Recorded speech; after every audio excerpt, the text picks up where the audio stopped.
What's up everyone, welcome back to our channel again. In today's quick video you are going to see how to change name in Instagram.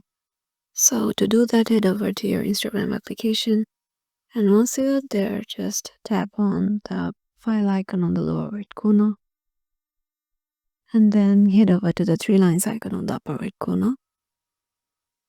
Go to account center.